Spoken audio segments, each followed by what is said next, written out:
See how that plays out. Let's bring in Congressman Greg Steube, member of the House Foreign Affairs Committee and Iraq War combat veteran. Good morning to you, Congressman. Your reaction to this announcement made by the president?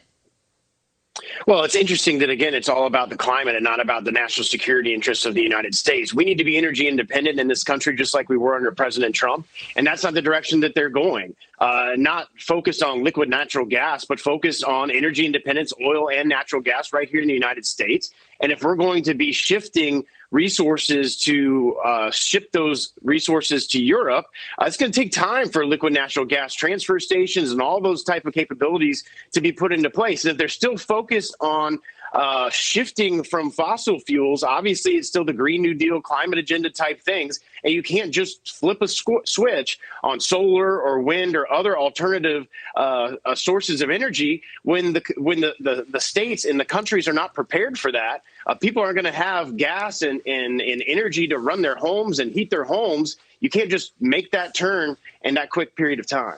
Toward the end of the presentation there, European Commission President literally said the phrase, they want to get rid of Russian fossil fuels. Congressman, we've had you on to talk about this. We've had many of your Republican colleagues on to talk about this. Why did it take the absolute carnage of the Ukrainian people to finally lead to this moment?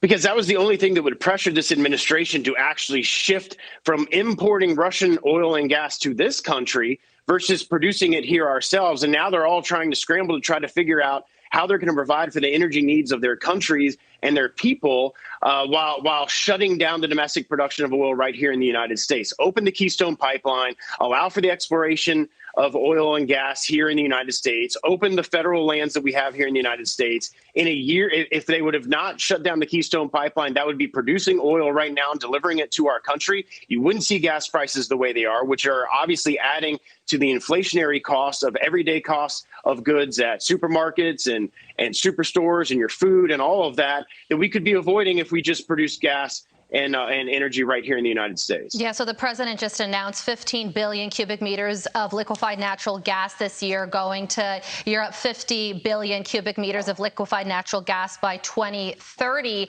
A recent Fox News poll, Congressman, shows that 52% of Americans believe that gas prices are a major problem for them. They are hurting. So do you have any insight on how this announcement with shipping U.S. gas over to Europe would affect those prices? I mean, oil and gas is a global market. So is there any indication that that will help ease prices at the pump?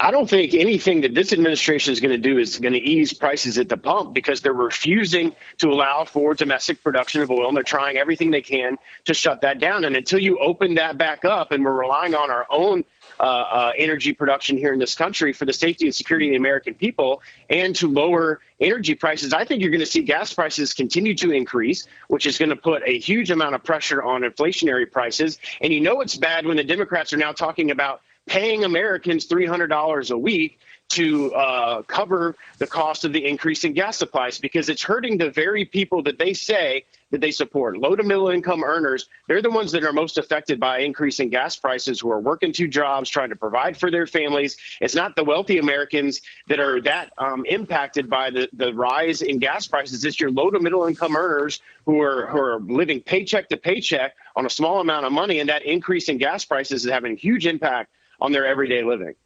Congressman Greg Steube, we appreciate you hanging on with us to address that speech. We do appreciate your time. Let's go to Jonathan.